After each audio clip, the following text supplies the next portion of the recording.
બાપુ ઈ ભૂમિ છે આ કંકુ વર્ણી ભૂમિકા કવિઓને લખવું પડે બાપુ, કાંઈક તો પાવર છે ને આમાં. હવે એમાં આપણે જન્મ્યા છીએ એ કંઈક આપણી કમાણી નહીં હોય. હવે આયા કોક એવા કપાત્ર જન્મ્યા હોય ને પછી પતરાવની પાળમાં તરિયા સીટીઓ મારતા હોય, શું સમજવું બાપુ? બની નો હકાય. આ જન્મથી હોય, અને આ જન્મ માટે બાપુ સારી માં હોય ને તો જ સારા સંતાન થાય. અત્યારનું વિજ્ઞાન બાપુ જો ને રાફડો ફાટ્યો છે. ફેશન ફેશન ફેશન કરવાય દેવી પડે, આપણું કઈ હાલે એવું છે નહીં. એમાં હું તો બેનું દીકરીઓને ખાસ કહું કે તમે તો દી ઉઠાડી દીધો હવે આ ફેશનમાં. હે દીકરી, ધરાવીને દાન નીપજે, કડવીને માળું નો હોય, જેહળ જકરા નીપજે, જેની જનેતા હોથલ હોય. બાપુ હારી માં વગેરે હારા દીકરા નો થાય રામ. અને જ્યાં ધર્મ ધ્રુજો, જ્યાં પુરુષ શક્તિ નથી આવી, ત્યાં દેશની આબરૂ સ્ત્રી શક્તિ રાખી ઇતિહાસ ખોલવાની છૂટ. એક એક મહાપુરુષો છે એની વાહે બાપુ જો એ સફળ હોય તો એક એક શક્તિઓનો હાથ છે. આ જેસલ જાડેજો બાપુ તોરલ નો હોત તો આને કોણ ઓળખતું હોત? એક મન કયો હે? આ માલદે આ બાપુ એક હામાં મળ્યા હારા નહીં તો અત્યારે બધી વાહ વાહ થાય છે. એ બાયુ એ સુધાર્યા. આ જલારામ ને વીરબાઈ નો હોત તો કોઈ ઓળખત નહીં. સગાળસા ને ચંગાવતી નો હોત તો કોઈ ઓળખત નહીં. એક કાશીની બજારમાં બાપુ રીંગણા વેસે હરિશ્ચંદ્ર રાજા અયોધ્યાનો મહારાજ રીંગણા વેસે બૈરું વેસી નાખ્યું. બાપુ આપણે અખતરોત કરી દેજો ઘરે. અરે બાપુ આ ઇતિહાસ સાંભળો ને જીવનમાં ઉતારો ને તમારા જીવનનું પરિવર્તન થઈ જાય બાપુ. રૂવાડા ઉભા થઈ જાય રામ. કોની પાસે જઈને વાતો કરી બાપુ? આપ્યું તો છે ઘણું, પણ નાખવું ક્યાં? વાડીમાં ખાનારા તો હોવા જોઈએ ને, ક્યાં નાખવું? અરે એવો ડાયરો બાપુ આવો હામો મળ્યો હોય ને તઈ અમારી કહું તૂટે ને અમારું ચાર્જિંગ સડી જાય. ગમે વડોદરા પ્રોગ્રામમાં ગયા હતા બાપા મઢુલીએ, એમ હોય રામ. બાકી તો પછી હવે તમારો ઉમળકો ન હોય એમ જે ગેંગે કરીને હમણાં ભાગી જઈશું. અમારે ક્યાં પિત્તળ કાઢવું? મારો કહેવાનો અર્થ એ છે ધંધા ગમે એ કરાય, પણ જીવનમાં બાપુ કુળને, મા બાપને, ઇજ્જતને, અટકને બાપુ ડાઘ લાગે ને એનું નામ જિંદગી જીવાનો કહેવાય રામ. બાકી તો ઢોરના ઇતિહાસ થઈ ગયા. તમે વિચાર તો કરો, મહારાણા પ્રતાપનો ઘોડો પૂજાય, અરે સત્તાધારમાં બાપુ પાડો પૂજાય, દાદો મેકરણ બાપુ ગધાડો ને કૂતરો પૂજાય. અરે આ એક એક માતાજીઓ તમે લઈ લ્યો તો એક માને કે ખોડિયાર, ખોડિયાર માને કે મગર છે, મેલડી માને કે બોકડો છે, શક્તિ ને કે સિંહ છે, બહુજન ને કે કુકડો છે. કેમ નો કીધું આ દરબાર પૈસા વાળા સિંહ ને આપણે બનાવી વાહન? કારણ કે કઈ નેઠો જ નથી માણાનો. ચારે શું કરે? એક ભાઈ વાડીએ હુતા હતા લીમડા ને જાય, લીમડા ઉપર કાગડો બોલતો હતો, કા કા કા કરતો હતો. ઓલો આમ જાગીને કે ઉડી જાને નગર કે હમણાં કવાડો લાવીને લીમડો કાપીને હેઠો નાખી. કાગડો વિચાર કરે તું કવાડો લીયા લીમડો કાપ ને પડે ને હું રહેતો હોઈશું. ફરીને મીડ્યો બોલવા. એટલે એ કે વયો જા, તોય નો વીડ્યો. ફરીને બોલ્યો ને એ કે રે હું ઝૂંપડામાંથી કવાડો લઈ આવું. એ ઝૂંપડામાં જઈ અને બંદૂકની નાળી કવડા હોરી નાખીને કર્યો ભડાકો. કાગડો મરતા મરતા બોલ્યો માણા બોલે છે કઈ ને હાલે છે કઈ. લેવા ગયો કવાડો ને મારા દીકરે ભડાકો કર્યો. માણાના બાપુ કોઈ ભરોસા નથી. અમને ખબર છે આ મેં બોલી 21 છે ને ગઈ 21 ત્યાં હતી. પછી તમે અમને નથી કહેવાના ગાવજો ભજનભાઈ, એ અમને ખબર છે.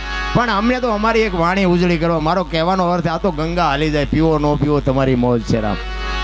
બાકી અમને જે સંતોએ આપ્યું છે એ ઉજળી કરવા માટેની વાત છે. બાકી મરી જવાનું છે વાત પાકી. જીવનમાં કાંઈક જીવન એવું જીવાય કે જગત આપણને યાદ કરે. આ જેટલા જેટલા મહાપુરુષો છે એ બધાને આપણે યાદ કરી. કોઈ આપણા હગા નથી થતા. હમણાં વસરાજની વાત કરી, તમે વિચાર તો કરો, ગાયું વાળાની ગાયું શું કામ મરવું પડે? પણ બાપુ એવી ખુમારી હોય રામ કે મારા ગામની ગાયું છે રામ, મારા ગામની દીકરી છે, મારા ગામનો સાધુ છે. બાપુ ખપી ગયા રામ. એની વાંહે જો ભલામણા આપણે એક હારા બે વેણ નો કહી શકી તો ભાઈ. અમે એકવાર અમદાવાદમાં ગયો તો હું ને પાનની દુકાને અમે ઉભેલા. આ બનેલી હકીકતની વાત તમને કરું. એમાં બે પોલીસ ખાતામાં નોકરી કરતા હતા, બે જમાદાર હતા ને. આમથી ઢોરા બધા હાંકતા હાંકતા, ઓલી સિટીમાં ઢોરા કંદડતા હોય ને એટલે કોઈ અરજી બરજી કરી છે ઢોરાને બહાર કાઢીને પાંજરા પોળમાં મૂકવા જવાનો હોય ગમે હોય. એમાં એ બે જમાદાર ગાયો હાંકીને આમ જતા હતા. એમાં એક ગાય એક જમાદારની વાહે થઈ આમ માથું મારવા. એટલે ઈ જમાદાર અમે ઉભા હતા ને અહીંયા થોડા થોડા આવતા રહ્યા. એટલે મેં કીધું જમાદાર શું પણ આ બજારી જ્યાં ખાય ગાયું છે ઢોરા છે જ્યાં ખાઈ પીવે ખાવા દો ને. મેં કીધું આ શું કામ ને આવું કરો છો? તો નોકરી કરી છે અમને તો કે અમારે કરવું પડે ને. પછી મેં એમને પૂછ્યું તમે કેવા છો? એટલે એક ભાઈએ કીધું એ કે બ્રાહ્મણ છું. બીજા ભાઈને પૂછ્યું મેં કીધું તમે કેવા છો? એ કે હું દરબાર છું. મેં કીધું ભલા માણા આ દરબારો ગાયું હાટું થઈને તો ગલીએ ગલીએ ખૂંટા થઈને ખોડાણા છે ને તમે ગાયું ના હાકો છો રામ? ઈ કે પેટ હાટું બધું. અરે તારા પેટને બાપુ ઓજરા ફોડી નખાય ફોડી. આ જિંદગીમાં રોટલા ક્યાં નથી? કીડીને કણ હાથીને મણ 1000 હાથ વાળો દે છે ગાંડા. અને મેં એમ કીધું કે નો ભરાતું હોય તો ફોડી નખાય. ગાયુંની વાહે આ દિશા ન હોય. અને તેથી બાપુ દરબારે નહોતો છોડ્યો પણ એ બામણે બાપુ પટ્ટો કેડે છોડ નાખ્યો હોય ને હબાકો આવી ગયો. એટલે મેં કીધું ભૂદેવ કેમ તમે પટ્ટો ખોલ્યો?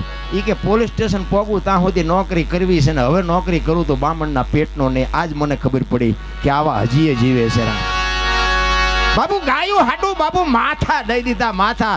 આમ તમને વિચાર તો કરો કે સોરીએ સીડેલો હોય અને ઈ વરમાળાયું તોડીને ઘોડે સીડ્યા છે એને કઈ આ જીવનનો મોહ જ નહીં હોય રામ. મારે એ થવું છે વસરાજ લ્યો પણ અમારી બેટી જીકટ નથી હાલતી. આ પતે એ તો બાપુ લોહીની ખુમારી હોય માના ધાવણની તાકાત છે બાપુ. એટલા માટે હું માયોને ખાસ કહું દીકરીઓને ખાસ કહું કે તમારા ઉદરમાં સંતાનનો વિકાસ થતો હોય ને બાપુ ત્યારે તમે મોડું ખાશો નહીં, મોડું બોલશો નહીં, મોડું વિચારશો નહીં. અને જો સમય મળે ને તો રામાયણ ગીતાના 2 પાના વાંચજો બાપુ. જો આજે રામ જેવા દીકરા ન થાય તો તમારો ગુલામ થઈ જો રામ. આપણા ગ્રંથોની તાકાત છે રામ પણ આ કરવું જ નથી. વહુ હારો 2 ભેગા પાણી પૂરીઓ ખાતા હોય કેવા છોકરા થાય. એમાં કઈ બાપુ મહારાણા પ્રતાપ કે શિવાજીની આશા ન રખાય. ખોટી વાત છે ઠીક છે. આખી દુનિયામાં વંટોળિયા છે આપણે વરાળું કાઢી એટલું બાકી આમાં કઈ સુધારા આપણેથી સુધારો થાય એવું નથી. એટલે તો સંતોના રુદિયા રોયા છે. સતાર બાપુ એમ કહેતા હોય જેને જેને કહું એ કયું ન માને ગાંડો ગણી મને મારે છે લાતું નથી રહેવાતું હવે નથી રહેવાતું. સતાર બાપુ બોલ્યા ભલામણ. જેસલ જાડેજો કચ્છનો બારવટીયો એમ કહેતો એક રોઈ રોઈ હવે કોને સંભળાવું મારો રુદિયો રોવે માયલો ભીતળ જલે. અરે દેવીદાસ બાપુની ભેળા અમરમાં એમ કહેતા હોય કે હાલ રે ફકીરી મારી દેવાંગી વિના બીજું કોણ જાણે મારા ભજનને. આ દેવાંગી સમજી શકે આ જગત શું સમજી શકે રામ. સંતો તો બાપુ રુદિયા રોયા છે પણ માણા માર્ગે જ ચડવા. આ બાવાને શું માગી ખબર ત્યાં દીધી 10ની નોટી તે ઘણા કે આ સાધુને બ્રાહ્મણોને શું કે પગે લગાડવાના કે પૈસા મળે ને આરતી ઉતારે ને પગે એ લાગે ને પૈસા મૂકે. મેં કીધું આ પૈસા મૂકે છે ને એથી 4 ગણા ગાળ્યું દે એ તને નહીં ખબર. અરે આ સંત નો હોત સંસારમાં તો હળગી જાત બ્રહ્માંડ જ્ઞાન કેરી લહેર છે ઠારત ઠામો ઠામ. બાપુ આ બાવલિયા ન હોત ને તો તમે હું જાત ક્યાં ઈ તો કયો મને રામ.